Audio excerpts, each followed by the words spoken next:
Господи Исусе Христе, научи ни, Господи Боже мой, наистина да бъдем, Господи Боже мой, Твои верни слуги.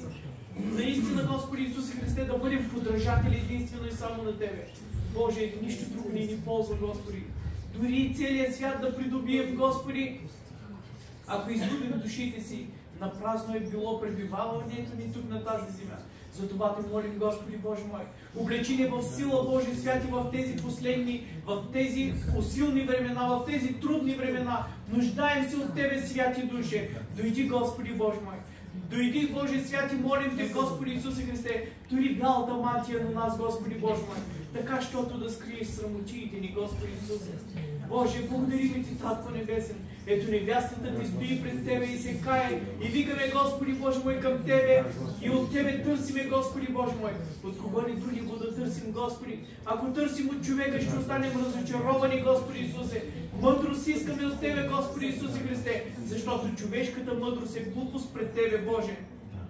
Молим Те, святи души, не ни оставяй, Господи Исусе Христе. Облечи ни в сила, за да можем, Господи Боже мой, в трудните времена, да можем, Господи Боже мой, да устоиме срещу хитростите на дявола, Боже, святи и праведни.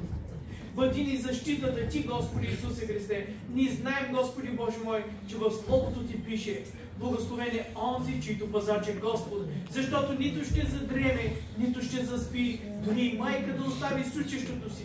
Ти никак не ни оставиш, Господи Исусе Христе, защото си свят и всемогъщ, Господи Боже мой, защото си ни възлюбил, Боже святи, и то до край, Господи Исусе Христе. И ние Ти благодариме, Боже мой. Сега Те молим, Господи Исусе, отвори сърцата ни, Господи, отвори умовете ни, отвори ушите ни, Господи Боже мой, за Твоето Слово, Господи Исусе.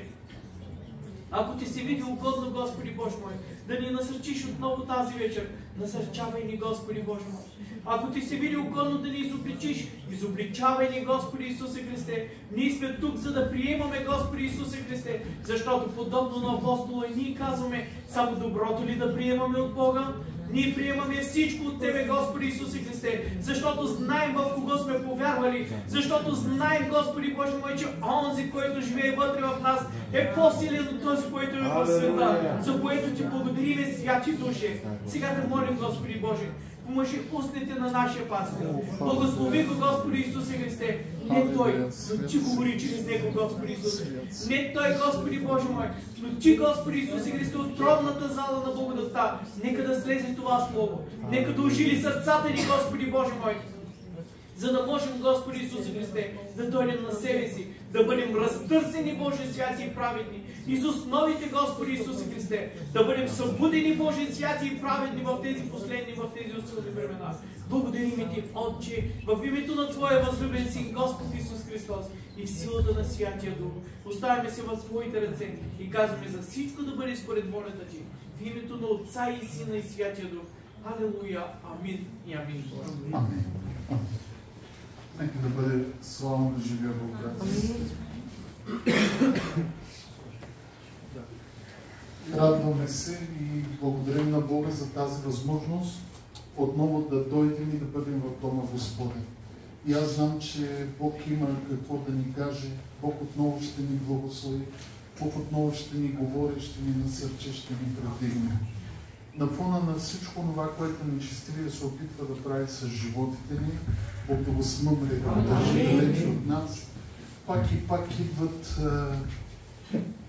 радостни новини. Идват добри новини, но има и много атаки. Както знаете, молиме се постоянно, молихме се тук усърдно вчера на молитвеното за Стефчо и за Меги. Тяхната дъщеря днес е катастрофера. Но слава Богу, тя е жива и здрава, колата е малко така зле, но аз знам, че Бог е в контрол на всичко. На фона на това обаче пък брат Киро и Ева се отвориха магазинче в Германия. Бог да ги благослови. Идват радости, идват това, но аз знам, че победата ни принадлежи. И за това се молим и за всички брати и сестри, тези, които са тук, тези, които са зад граница, далече. Бог да ги благослави и точно поради тяхното голямо настояване, защото казват: липсва ни Словото, не можем да се храним. Аз винаги съм казвал, толкова много проповедници има в интернет. И затова мисля, че няма нужда и ние да бъдем там. Но просто братята и сестрите настояват и затова нека Божия Дух, който е тук в църквата, ние го усещаме осезаемо, да бъде и зад екраните, когато тези хора гледат, да усещат докосване от Бога. Бог да ги благослави. Тази вечер ще продължим малко в тази тема, за която говорим, няколко поредни проповеди. Ако се сещате проповедта, когато говорихме за Давид и Голиат. Как едно дете можеше да се изправи срещу гиганта, от който цяла армия трепереше и се плашеше. И то не каква да е армия, Божия народ, избрания от Бога народ. Уж беше излязъл на война, а стоеше и се страхуваше. И когато дойде едно дете, пълно със Святия Дух, слава да бъде на Бога за Святия Дух, с увереност, той излезе и само с един камък порази онзи, от който цялата армия 40 дни трепереше в страх и дори царя беше в страх. Нямаше нито един, който да може да излезе срещу него. Брати и сестри, тези духове на страх са толкова силни днес. И те могат само едно – да плашат. Но Библията ни казва: противете се на дявола и той ще бяга от вас. Не случайно ние говорихме онзи хубав стих, защото Бог не ни е дал дух на страх, та да сме в страх. Бог ни е дал дух на сила, себевладение, любов, дълготърпение и чрез този дух, който Бог ни е дал, ние можем да победим всеки един друг нечист дух, който би се изправил срещу нас във всяка една сфера на живота ни.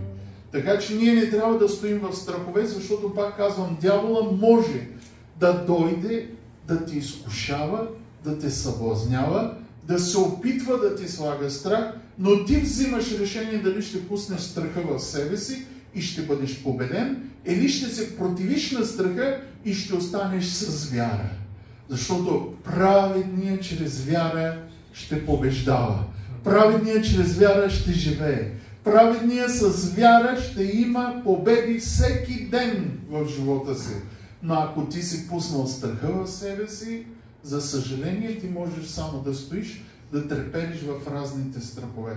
Страх от болест, страх от немотия, страх от това дали ще има за мен работа, страх дали ще мога да платя сметките, страх дали ще мога да запазя семейството си, страх дали ще мога да остана сам вкъщи в тъмното. Страх, страх, страх, страх. Брати и сестри, Библията ни казва, че ние можем и трябва да се изпълваме със Святия Дух. Словото казва: не се опивайте с вино, защото ще има последици. И тези последици ще бъдат недобри за вас. Но изпълвайте се, казва, със Святия Дух.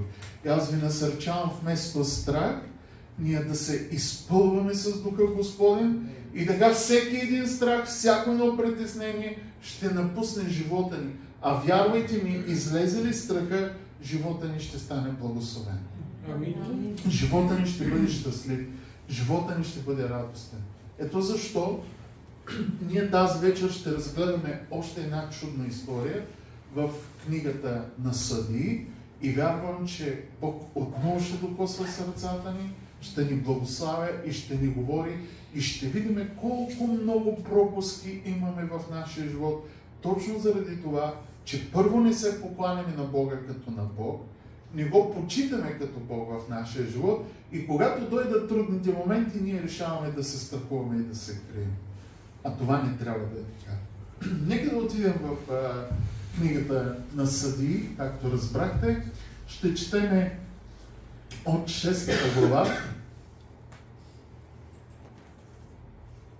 Нека да четем от началото. Благодаря Бога, че текста можем да го гледаме. Това е голяма привилегия и да следим всички текста. И израелтяните сториха зло пред Господа. За кой ли път има една песен? За кой ли път израелтяните отново сториха зло пред Господа? Този благословен Божий народ откъде беше познал кое е зло и кое не е зло? Кога разбраха какво иска Бог и какво не иска? Когато Божия слуга им даде закона. Той им даде наредбите, разпоредбите и каза: ако това правите, можете да радвате Бога, защото има неща, с които ние можем да го радваме. Но тези неща, като правите, те са омразни. И ние говорихме после 6 неща, 7 даже са мерзост пред Господа. И Божия народ беше наясно. Те знаеха закона вече от отдавна. Те бяха наясно с Божиите разпоредби, с Божиите заповеди, които са неотменими. 10 заповеди няма да отпаднат до идването на Господа Исуса Христа. Кой каквото иска да проповядва и да учи из интернет, не съдим никого, но вярвайте ми, нито една от Божиите заповеди няма да се промени. И ако ти не изпълниш една от тях, си достоен да бъдеш осъден. Така че ние трябва да пазим 10-те Божии заповеди. И виждаме Божия народ отново стори зло пред Господа. И Господ казва и ги предаде в ръката на Мадиама за 7 години. Какво означава Господ ги предаде? Вярвайте ми, Бог има неща, които не може да прави. Той не може да лъжи и не може да струва зло. Той не може да предава, но когато Бог спре да пази своя народ, има кой веднага да се свърши работата, Бог да го смъмре. Бог взе защитата си. Нали се сещате, когато веднъж Божия народ, един друг цар искаше да води битка и да ги победи, как закара пророка да ги прокълне. Обаче те даже не подлежаха на проклятие. Бог ги пазеше и ние знаем тези обещания. Благословен онзи народ, чийто пазач е Господ. Той няма да задреме, няма да заспи. И докато Бог ги пазеше, всичко беше окей. Обаче те направиха отново грях и Бог отне защитата си. Колко е жалко това, ако се случи в моя, в твоя живот, поради закоравяване на сърцата ни. Знаем 10-те заповеди, престъпваме ги с лекота и когато Бог спре да ни пази, Господи, защо? Бог казва ми, защото има неизменни принципи в този живот. Каквото посееш, това ще пожениш. Престъпваш Божиите заповеди, спирам да те пазя. Ами сърди се на себе си, не на мене. Но ние от край време се обвиняваме Бога, се сърдиме на Бога и така вижте сега какво се случва поради греха, който Божия народ направи, а след малко ще разберете какъв беше греха. Престъпване на най-важната заповед. Аз съм Господ Бог твой, да нямаш други богове, да не им се кланяш и да не им служиш. А днес в църквите хора много, и аз се радвам, че има много хора, обаче имат Бог пари, Бог други, на които се кланят и служат повече от този, който може. Защото тези всички други богове нито могат да чуват молитви, нито могат да изцеляват, нито могат да пазят, нито могат да снабдяват. Обаче този, в чието име сме събрани, и този, който е тук сред нас, той може. Слава да бъде на Бога. И ние говорихме, и твоята молитва беше чута. Той чува молитви и не само, че чува и дава отговори. Не знам защо решаваме обаче да си правим други богове. И особено е подходящо да кажем за този друг Бог днес. Какво се празнува днеска? Свети Николай Мерликлийски, който бил пазител на моряците, пазил банкерите, ами проклет всеки, който разчита на човек да го опази. Проклет, казва Библията, който разчита на човека, някой светия да го пази. И колко хора казват, аз имам защитник, еди кой светия, еди коя светица, Бог да ти е на помощ. Аз разчитам и предавам своята защита в ръката на най-силния. На него да бъде слава. Тези човеци, които и да са, на нас не ни трябват. И четем сега надолу, мили братя и сестри. И ръката на Мадиама преодоля над Израиля. А те бяха непобедими, докато бяха верни на Бога. Помните ли, когато трябваше да превземат земята, да навлязат в тази земя, в която сега се случват тези неща? Ами нямаше армия, нямаше народ, който да може да устои против тях. Обаче, когато Ахан стори зло, престъпи Божията воля, те бяха бити, победени, бяха ни победени. Сега обаче, вижте, отново има победа над тях. И тези, които са преобраз на демоните и на бесовете, много пъти съм ви казвал, че мадианците и другия народ, който тук говорим, те са преобраз на демоните. Много пъти ще имаме битки с тези тъмни сили на поднебесната, те са преобраз. И когато ние не сме верни на Бога, ами те за съжаление ще идват в живота ни. И когато те дойдат, те идват за същото нещо, което описва дявола. Нека обаче да прочетем стиха и ще разберем и как се описва дявола в Библията. И вижте сега, и ръката на Мадиама преодоля над Израел, и поради мадиамците израелтяните си направиха ония ровове. Що си правиха ровове? Защото страх да се крият, които са по горите, криеха се по пещерите, правиха се укрепления. И тук днес е така, много хора стоят скрити някъде, стоят в стаите, не излизат, защото страха ги държи, тази депресия и всички онези нечисти духове, които Бог да смъмря. И след като Израел посееше, мадиамците, амаличаните и източните жители дохождаха и нападаха против Божия народ. И като разполагаха стан против тях, унищожаваха рожбите, т.е. плодовете на земята, чак до Газа, днешната Газа, където се води войната. И не оставяха храна за Израиля, нито овца, нито говедо, нито осел. Те минаваха по нивите, изгаряха това, което не могат да съберат, защото да не го вършат. Влизаха в къщите, където имаше храна, каквото намериха, взимаха. Ако има животно, избиваха, всичко да може да гладуват. Защо тези са много характерни с характера на Сатана? Защото Сатана идва да открадне, да погуби, да унищожи. Той до ден днешен същото. Той има тази цел да открадне благословенията ти, да открадне мира ти, да открадне спокойствието, радостта ти и всичко, само че ако Бог е твой пазач. Ако ти избереш да си вярваш, а не да пуснеш страха в себе си, той не може нищо да вземе от тебе. Помните ли в Новия Завет какво казва онзи стих? Ако един силен, въоръжен човек стои и пази дома си. И аз бих желал ние да бъдем силни в духа, въоръжени духовно, нищо нечестивия да не може да докопа и да вземе от нас, братя и сестри. Бог да го смъмре. И сега казват, те разполагаха стан против тях, унищожаваха плодовете на земята и не оставяха храна за Израиля, нито овца, нито говедо, нито осел. Защото дохождаха, здобитаха се и шатрите си и влизаха в страната многобройни като скакалците, безбройни бяха те и камилите им и навлизаха в земята, за да я опустошат. След тях имаше опустошение и глад. И сега четем още един стих и ще навлезем в същността на това, заради което четем самата глава. И аз вярвам, че наистина Духът на Господа ще ни благослови. Така Израел, казва, изпадна в голямо отеснение и притеснение поради мадиамците. Затова израелтяните извикаха слава да бъде на Бога. Те грешаха на този Бог, обаче знаеха, че ако извикат към Него, Той пак може да ги избави. Ти знаеш ли тази полука? Че дори ако си съгрешил и се помолиш от сърце, извикаш към Бога, ухото на този Бог не е оглушало. И не слушай съветите на дявола, защото дявол идва и ни съветва по един и същ начин от края време. Когато съгрешим и тръгнем да се молим, ние буквално имаме такава опозиция, че не искаме да се молим. И идва дявол и казва, ти се греши, как ще се молиш сега? Той няма да те чуе, няма смисъл да се молиш.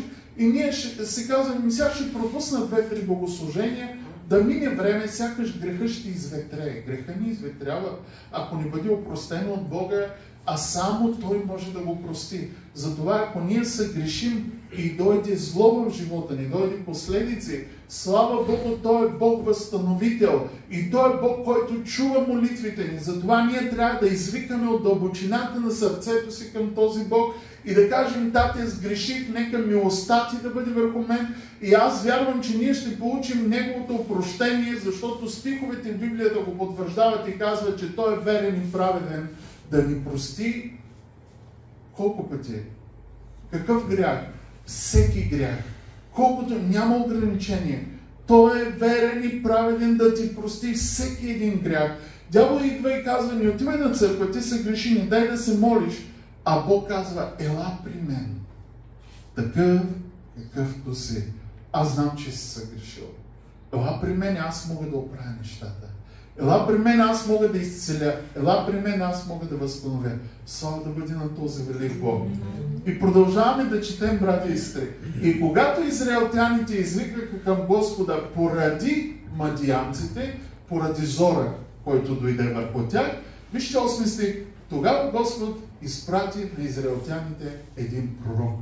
Слава да бъде на Бога, че Бог винаги чува молитви и винаги задейства някакъв план. Така че ако ти си в трудност, ти, който си тук, или пък ти, който ще гледаш и ще слушаш, аз те насърчавам, извикай към Бога. Не дей да се оплакваш. Не бъди като този народ, да търсиш къде да се скрия, в коя пещеря, в коя дупка, къде да отида. Не. Изправи се срещу проблема с вяра. Заповядай на болката в името на Исус да напусне тялото ти. Заповядай на крадеца да излезе от живота ти, от дома ти. И вярвайте ми, има сила в това. Ние обаче трябва да се изправим, да започнем да превземаме територии и надявам се наистина да сте тук и да ме разбирате тази вечер какво говоря. И вижте сега, дойде пророка и започна да говори на този народ.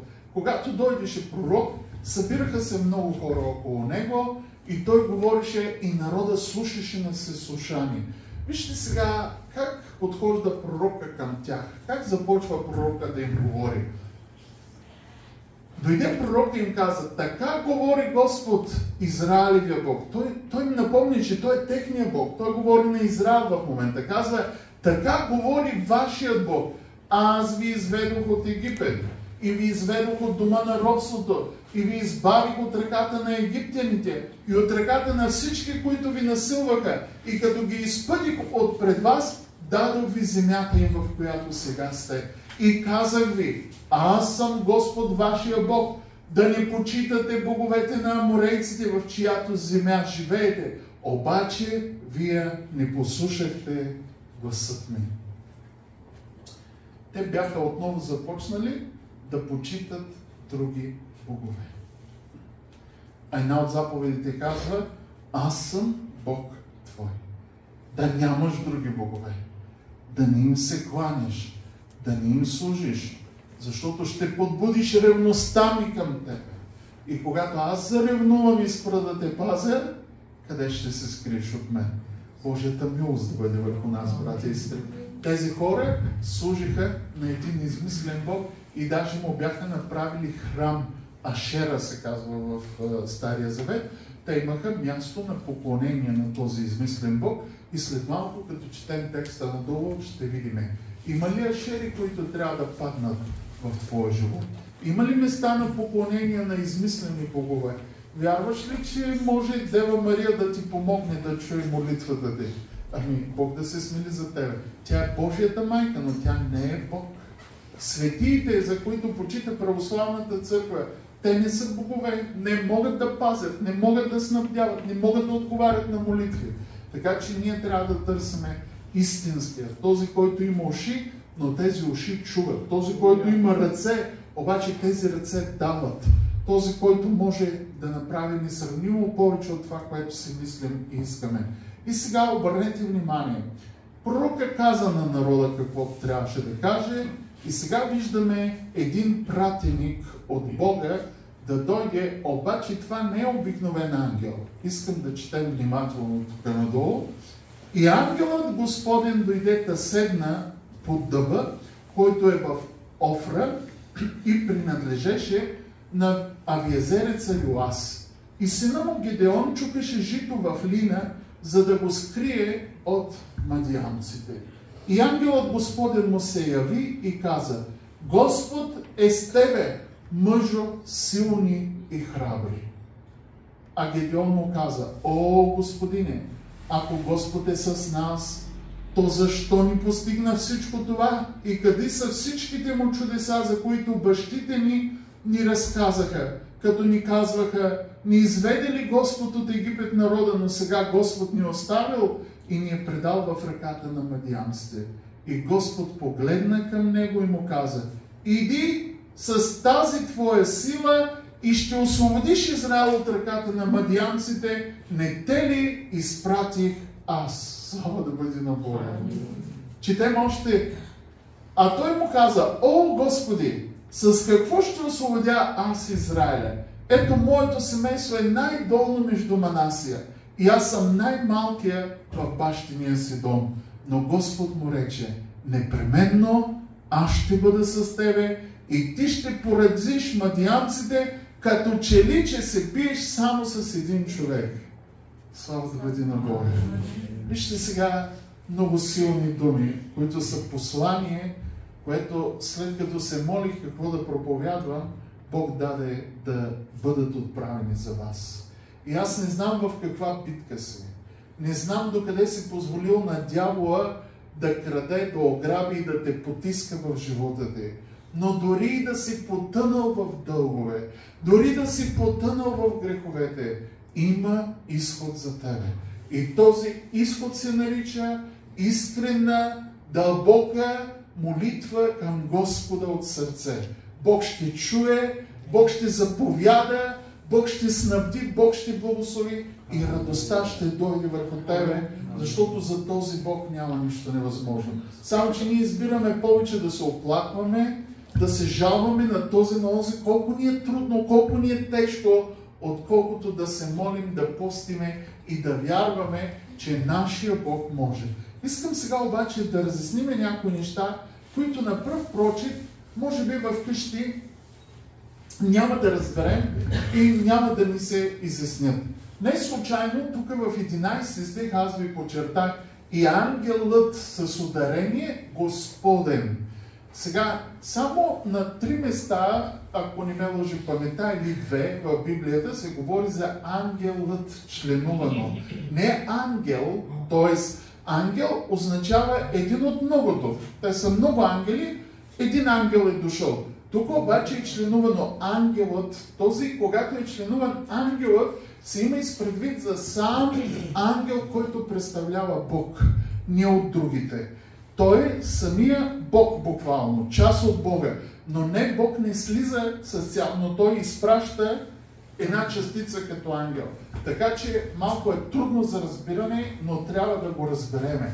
Когато четете ангелът, и тук се обяснява Господен, тук става въпрос за духът на Господа, който е слязал и е приел телесен образ на човек. Той не се е явявал в слава. Аз съм ви обяснявал, че ангелите могат да дойдат в слава, така както ще разгледаме другата неделя или в сряда, не знам, Бог знае, как ангел Гавриел отива при Мария. Той отива в славата си. Блесва, казва цялата стая и така нататък и така нататък. Тук обаче Гидеон среща един човек и той даже не знае какъв е този човек. Той не знае с кой говори в момента. А това е сам представител на Бога. Сам Бог дойде. Няма друг Бог, който да търси своя народ. Няма друг Бог такъв, който да желае свободата на своя народ. Няма друг Бог, който да остави славата си и да слезе и да каже: ти трябва да се изправиш в битката и стига сте се крили, стига сте се страхували, стига сте гладували, победата ти принадлежи. Този Бог го говори на нас, братя и сестри. И сега вижте, има разлика тук, защото автора, който е писал книгата на съдиите, е добавил някои неща от себе си. Ние обаче, докато четеме, трябва да разбираме разликата. Сега, думите на този Господен ангел, аз съм ви ги подчертал. И слушаме внимателно. Какво каза ангелът Господен? Господ е с тебе, мъжо, силни и храбри. Точка. Свършва да говори. Той дойде и каза: Господ е с тебе, мъжо, силни и храбри. Ама той вижда този човек и той знае, че не го познава. Той е странник. Някакъв различно изглеждащ човек с една тояга, отива, сяда под дъба, а той там точно чука жито, за да може да го зарови дълбоко. Слагаха едни големи глинени гърнета и слагаха капак и те знаеха къде имат скрито жито, за да мелят и да правят хляб, да запазят живота си. Сега обаче той е страхлив, крие се там в трънките, чука житото да не го видят, да не дойдат да му го вземат, а идва един стар човек и му казва тези думи и му казва: нека да чуем още един път това. И ангелът Господен му се яви и му каза: Господ е с тебе, мъжо, силни и храбри. Едва ли не, това може да прозвучи малко като базик. Оня с всичките си мускули, с всичко това, което млад мъж, здрав мъж, крие се и чука жито, а идва един му казва: Господи, с тебе, мъжо силен и храбър. И той се обръща и казва: ако аз съм силен и храбър, защо се крия тук и чукам жито? И човека обаче седи там, не говори повече. Сега искам да обърнете внимание на тази точка. Сега автора обаче, вижте какво ни предава. Нека да четем внимателно надолу. А Гедеон му каза: ако Господ е с нас, нали, това, което пророка преди това им беше казал, припомнил, че Бог ги извел, че Бог няма да ги остави, че Бог може много неща, че Бог отвори морето заради тях. И сега той казва всичкото това на човека, обаче човека седи там и слуша, не говори повече. Той казва: Господ е с тебе, мъжо силни и храбри. И сега продължаваме тук. И Господ погледна към него и му каза: иди с тая твоя сила и ще освободиш Израиля от ръката на мадиамците. Не те ли изпратих аз? Брати и сестри, тук човека не говори. Човека седи там. Кой говори в момента на Гидеон? Духът Господен. Той започва да чува тези неща, така както вие чувате Святия Дух. Искам да хванете тази разлика. Той започва да чува гласа на Бога ясно, докато си върши работата, и Бог започва да му говори. И обърнете сега внимание, и му казва: иди с тая твоя сила и ще освободиш Израел от ръката на мадиамците. Не те ли изпратих аз? Слава да бъде на Бога за Святия Дух. Колко пъти Святия Дух на нас ни говори? Колко пъти Святия Дух ни дава наставления? Колко пъти Господ да ни казва, че ние можем с нашата сила, такава каквато е, да победим тази битка. Само че ние избираме да стоим в страх, да се притесняваме, да трепериме, а това не е угодно на Бога. И той му каза, пак казвам, той ни говори в момента с човека, хора, искам това да го разберете. И той, понеже знаеше, че Духът на Господа му говори, той каза: о, Господи, с какво ще освободя аз Израел? Ето, моето семейство е най-долно между нас и аз съм най-малък бащиния си дом. Но Господ му каза отново в духа: непременно аз ще бъда с тебе. И ти ще поразиш мадиамците, като че ли се биеш с един човек. Слава да бъде на Бога.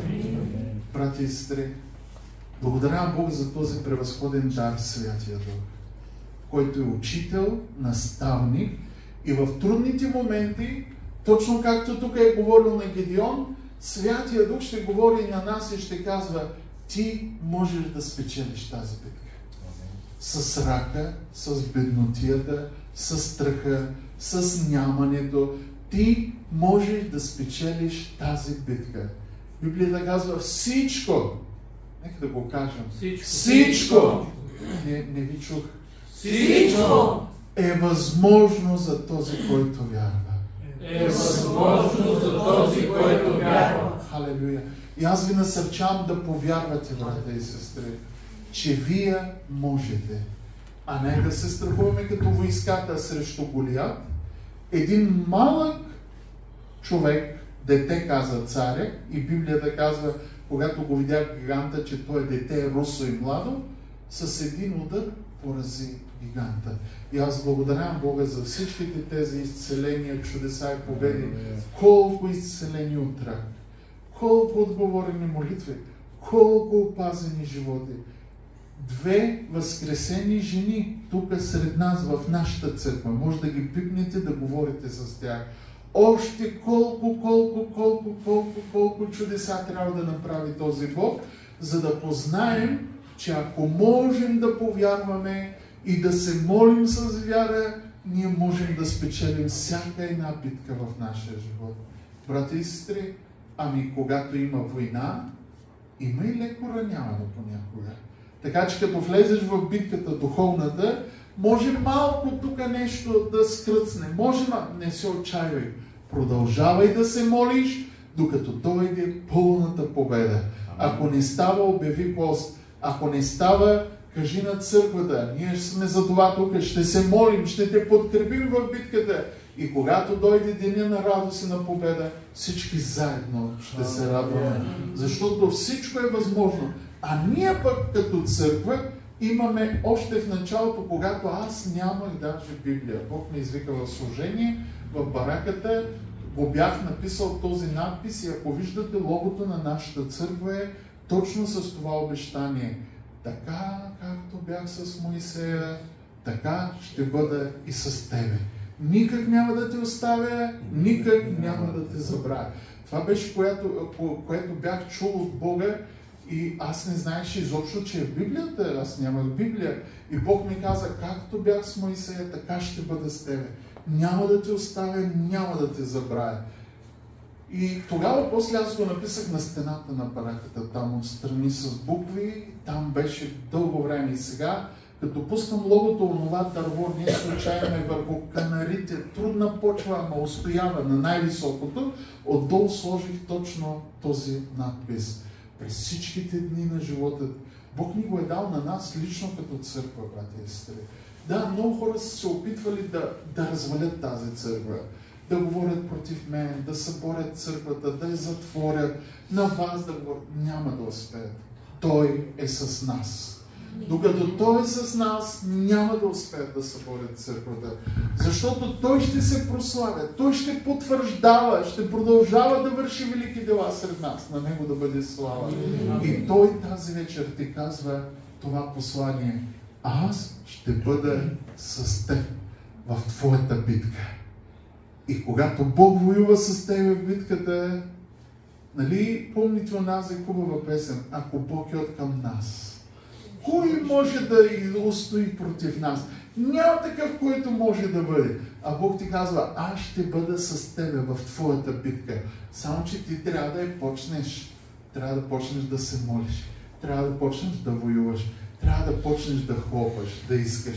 И така, продължаваме да четем размислите на този герой. След това той му каза, моля ти се, сега вижте, тук той се обърна и каза на човека сега, моля ти се, ако съм придобил твоето благоволение, да покажи ми знамение, за да зная кой си ти, който говориш с мене. Моля ти се, не си отивай от тук, защото той разбира.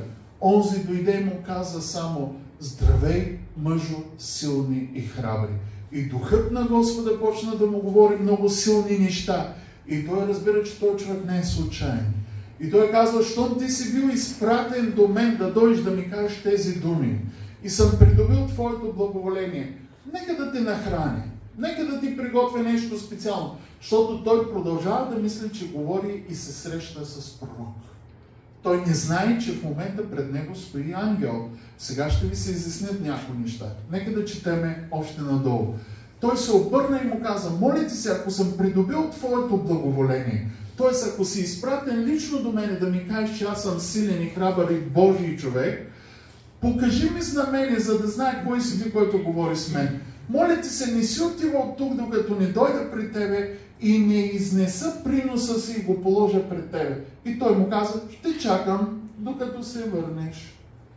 Тогава Гедеон влезе, да приготви яре и пресни пити от една ефа брашно, месото тури в кошница, чорбата тури в гърне и изнесе ги вън при него под дъва, да ги представи, т.е. сервира му ги.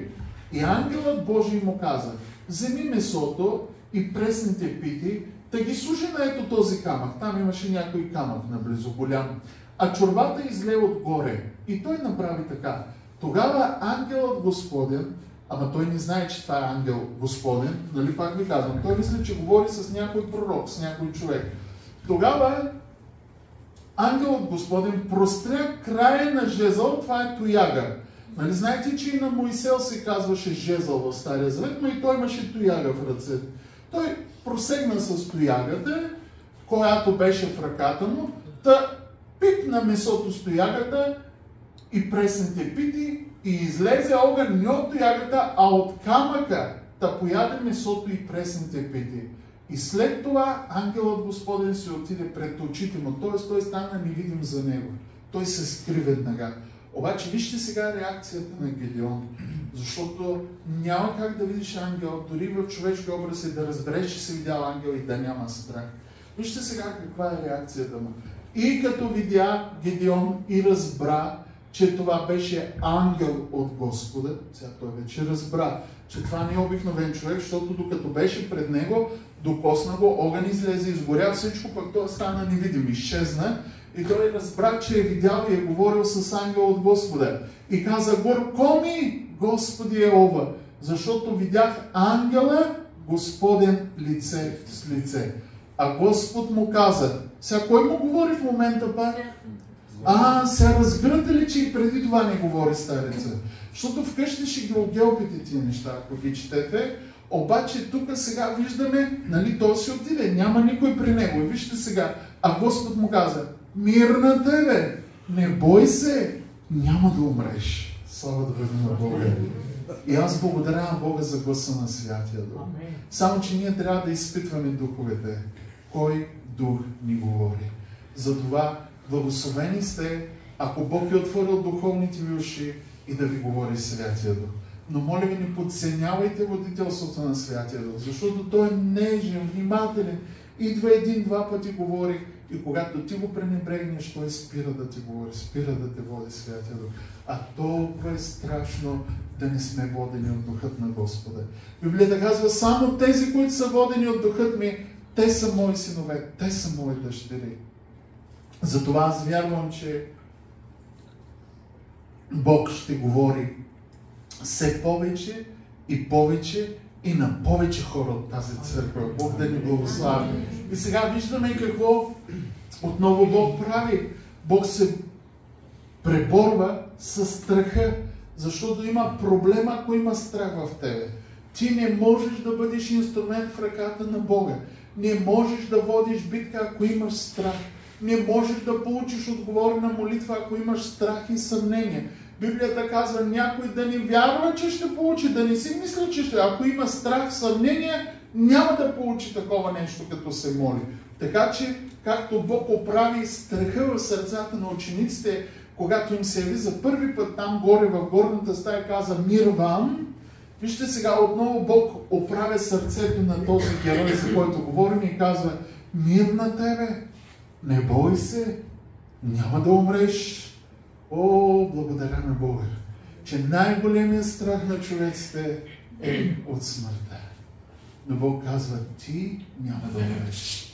Ти ми трябваш в Царево, ти ми трябваш там в Англия, църквата, в Германия, в всякъде, които са братята и сестрите далече. Бог казва: ти ми трябваш, ти ще ми бъдеш свидетел, ти ще хвалиш името ми, ти ще благовестваш, ти ми трябваш, казва Господ. Ти няма да умреш, но ще живееш. И ние пеем една такава хубава песен: аз няма да умра, но ще живея. Слава бъде на Господа. И така продължаваме надолу. И вижте сега какво направи. И Гедеон издигна там олтар на Господа и нарече го Йehova Шалом, което означава Бог на мира, Бог, който дава мир. Бог, който идва и дава мир. Имаш ли нужда от мир в дома си? О, халелуя! Покани този Господ. Йehova Шалом. Моли се. Там, където е духът ми, там е свобода. Имаш проблеми на работното място, моли се духът на Господа да слезе. Имаш проблеми в къщи, моли се духът на Господа да слезе. Там, където слезе Святия Дух, там е мир, там е свобода. И сега той донесе, до днес в Орфа, айде да го прочетем целия стих от начало, че и Гедеон издигна там олтар на Господа и нарече го Йehova Шалом. Той е до днес в Орфа на авиазерците. Този камък се пази. Така че има много други камъни, които се пазят, и даже най-хубавото, че от Google Maps един камък може да се види. Ако седнете и си прочетете Изход, откъде Бог прекара народа през морето, пише там, че бяха издигнати едни стълбове. Единият стълб се вижда даже от Google Maps, до ден днешен е там. Така че предизвиквам ви малко. Четете, сравнявайте, търсете. Сега, вижте, Бог продължава да му говори. Он го няма, он си отиде. Нали? Сега разбирате, че разликата е голяма. И в същата нощ Господ му каза на Гедеон: вземи бащиния си вол, втория вол, 7 годишния, да съсипи Вааловия жертвеник, който се намира у баща ти, и съсечи Ашерата, която е при него. Нали бяха Божий народ? Защо се покланяха на Ваал? Че бяха направили и Ашера място на поклонение за този измислен Бог. Сега обаче той чува, че Господ какво иска от него, ама се страхува от баща си да го направи. Обаче и баща му ще разбере, че е грешал след малко. Нека да прочетем следващите стихчета. После, на върха на тая скала, където се намира това нещо, издигни олтар за Господа твоя Бог, според наредбата, която ти е дадена от Моисей. И вземи този втори вол, да го пренеси за изгаряне с дървата на Ашерата, която ти трябва да посечеш. Сега, на върха на една голяма канара беше издигнато това нещо и той казва: ще ти трябва вол. Вържи го, напани вола да го събори, дърветата, които може да събереш, ги насечи, заколи вола и го пренеси в жертва, да изгори това място, но да стане и олтар за Господа. И тъй Гедеон взе 10 души от слугите си, да стори както Господ му каза. А понеже се боеше от бащиния си дом и от градските жители, затова не го стори денем, но го направи нощем, докато ние спят, никой да не го, защото ще му попречат, няма да го оставят. И сега вижте интересното. А когато градските жители станаха на сутринта, ето Вааловият жертвеник беше съборен и Ашерата, която беше при него, съсечена, и втория вол беше цял изгорен на издигнатия олтар за Господа. И казаха се един на друг: кой е извършил тая работа? И като разпитаха и издириха, казаха им: Гедеон, Йоасовият син, е извършил тая работа. Тогава, вижте сега, дали така става да защитават Божието дело, обаче делото на демоните, на бесовете, вижте сега какво става. Тогава градските жители казаха на Йоас, това е бащата на Гедеон: изведи сина си, за да го убием, понеже той е съборил Вааловия жертвеник и понеже е съсякала Ашерата, която беше при него. Сега обаче баща му осъзнава проблема и той отговаря много мъдро. И аз тия думи искам да ги запомните, защото ще ви се наложи да ги ползвате, докато продължавате да благовествате напред. И вижте сега какво казва. Йоас каза на всички, които бяха се дигнали против сина му: вие ли ще защитавате делото на Ваал? Или вие ли ще спасавате Ваала? Който защити неговото дело, нека да бъде умъртвен още тази заран. Ако този, в който вярвахте и му се покланихте, е Бог, нека сам да защити делото си, след като са съборили жертвеника му, нека сам той да се защити, ако може нещо да прави. Слава да бъде на Бога. Много мъдри думи. Давна, както отидеш да събареш днеска ашери и такива места, моля ви, не го правете. Защото знам, че познавате такива места. Аязми, кладенци, разни места, дето уж тук изцеление, там всичко е поклонение, мерзост на демони. Но Бог да ги събори тези неща и Бог да издигне силни хора, които да излязат и да го направят. Затова в същия ден той каза на сина си, с едно име се обърна и каза пред хората: Еро Ваал. Тоест, нека ако Ваал е Бог, той да го съди. Той да му въздаде, че му е съборил там тези неща. Като казваше: нека се съди Ваал с него, като е съборил жертвеника му. Тогава всички мадианци, амаличани и източните жители се събраха заедно, да преминаха и разположиха стан в долината Езрел. Сега те вече се готвят за бой. А Господният дух дойде на Гедеона. Слава да бъде на Бога, че тук авторът така е решил да го напише и това е много правилно. Много пъти ние трябва да усещаме, когато Духът на Господа е някъде, да се възползваме. Когато ходим на евангелизации, на разни места, знам какво е Духът на Господа да слезе на теб. И аз съм казвал, ако има болни, да дойдат да се молим за тях. Те обаче от начало, нали, като отиш на евангелизация, особено бяхме там в Велики Преслав, пред джамията, аз не знаех изобщо, че за джамия те нарочно ни сложиха там. И аз гледам, хората ни гледат странно, значи ние сме тук с брат Наско, той свири и пее, и аз проповядвам, благовестване, говорим, на Духът на Господа беше слязал така силно, че тия хора стоят, всичките слушат, сигурно си бяха приготвили камъни шишета, никой не посмя да ги хвърли, защото Духът на Господа. И аз им казах, ако има болни, ако има такова, всички се... После обаче, когато вече, нали, се молихме за няколко хора и Бог се прослави, те почнаха да идват да се молят. Викам, на сега Духът на Господа не е на мене вече, аз и да се моля, аз в момента полза няма. Така че Духът на Господа да идва. Слава да бъде на Бога. Обаче Той и си отива много бързо, когато се грешим, когато се отдалечим от Бога, както идва, така и си отива. Затова, ако наистина имате нужда от нещо, ами изпълнете се със Святия Дух. Може да дойде Духът на Господа. И сега виждаме, Господният Дух дойде на Гидеон и той засвири с тръба и авезерците се събраха да го последват. После изпрати вестителите до целия Манасия, той се събра да го последва. Прати вестител до Асира, до Заволона и до Нефталима и те дойдоха да го посрещнат. И Гидеон каза на Бога, ако искаш да освободиш Израиля с моята ръка, според както съм ми говорил, това е важно, още 2 минути ще издържите ли? Нали не сте се уморили? Добре. Вижте сега, той вече разбра, че Господ му говори. Той разбра, че Бог му изпрати ангел специално да му каже: здравей, мъжо, храбри и силни. И Господ му каза: иди с твоята сила. Сега хората се събраха да го последват. Как стана? Кой ги събра? Духът на Господа. Иначе кой щеше да последва него? Сега хората се събраха да отидат да се бият. Той нашия обаче започва да мъдрува.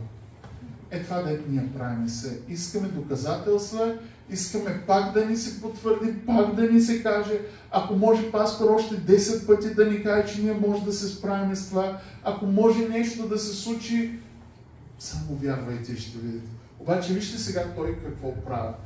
Четеме 36 стих. И Гидеон каза на Бога: ако искаш да освободиш Израиля с моята ръка, според както си ми казал, ето аз ще туря руно вълна на гумното. Гумното е Харман. Ако падне роса само на руното, а цялата почва наоколо стане суха, тогава ще позная, че ще освободиш Израиля с моята ръка, според както ти си казал. Сега той започва да изпитва Бога. Въпреки това обаче Бог му отговаря. Вижте, и така стана. Защото като стана рано на сутринта, той изтиска руното и роса потече от руното цял лиген с вода. Всичко останало беше сухо. Сега обаче той се казва: ма де да знам дали някой не е отишъл да излее тази вода вечерта там отгоре. Дали не е случайно това? Я, Господи, пак друго да те питам сега. И Гидеон каза на Бога: да не пламне гневът ти против мене, но аз ще ти продумам само още един път да те опитам. Моля ти се, само този път с руното пак, но сега нека да остане руното сухо, а по цялата почва нека да има роса и дъжд. И Бог стори така през оная нощ. Само руното остана сухо, а по цялата почва беше паднала вода и беше мокро. И той повярва, и четете в къщи по-нататък, защото е интересно, само че за нас това, което беше като послание, е едно: не се крий да оцеляваш. Ти не си избрана да оцеляваш. Ти си Божия син, ти си Божията дъщеря.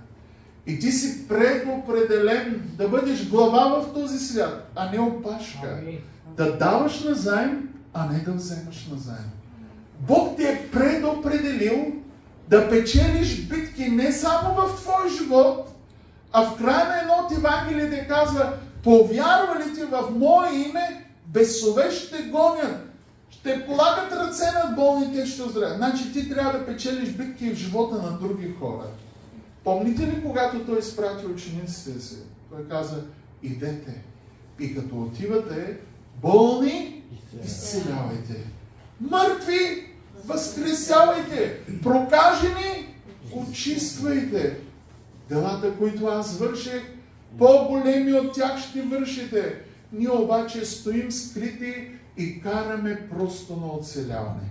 Време е, братя и сестри, първо да освободим себе си от влиянието на страха, на притесненията. Ако сме се обезсърчили, да изгоним всички тези демони и бесове в името на Исус Христос. И ако има около нас в дома, в който живеем, хора, които имат нужда от освобождение, смело с вяра, дай да се помоля за теб.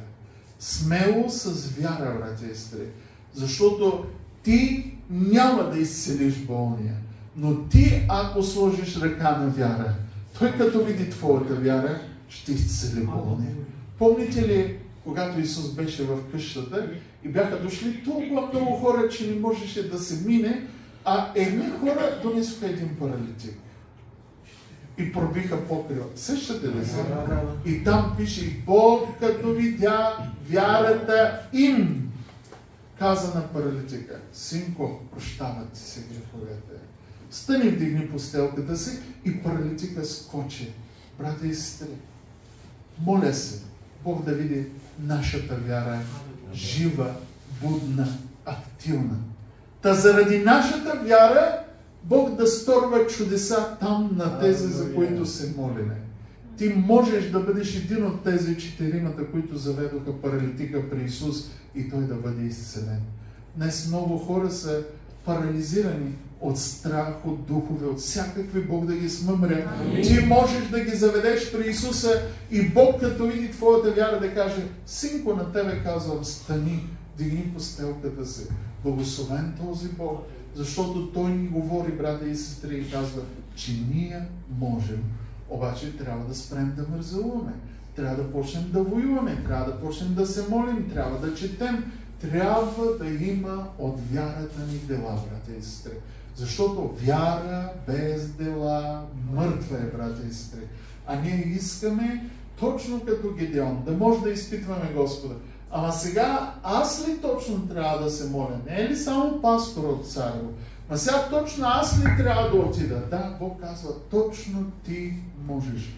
Ако можеш, повярва, всичко е възможно за вярващия. Така че Бог да ни благослови. Тези от вас, които нямат Святия Дух, не мързелувайте, брата и сестри. Молете се Бог да ви кръсти в Святия Дух и да започнете да чувате водителството на гласа на Святия Дух. Виждате колко е чудно, когато дойде и те насърчи. Аз знам, когато човек е в труден момент, две думи на насърчение, колко много важат. Да дойде някой и просто да те насърчи с две думи. Ама когато това са думи на Господа и ти ги чуеш от Святия Дух, тогава нещата са съвсем различни. Затова аз ви насърчавам, молете се. Библията казва, искайте и ще ви се даде. Търсете и ще намерите. Хлопайте и ще ви се отвори. Така че, брати и сестри, нека наистина да се молиме. Да се молим за целия списък, за всичките нужди.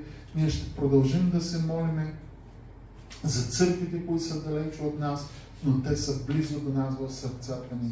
Ще се молиме да се случват всичките тези велики дела, които Бог продължава да върши не само в тази църква, а навсякъде, защото аз вярвам, че времето е последно и трябва в последно време да започнат да се случват чудеса и знамения, брати и сестри. Така че, ако има още някои други нужди, нека да бъдат представени, освен списъка, четеме списъка както всеки път, нека да го прочетеме. Молим се за църквата в Лозенец.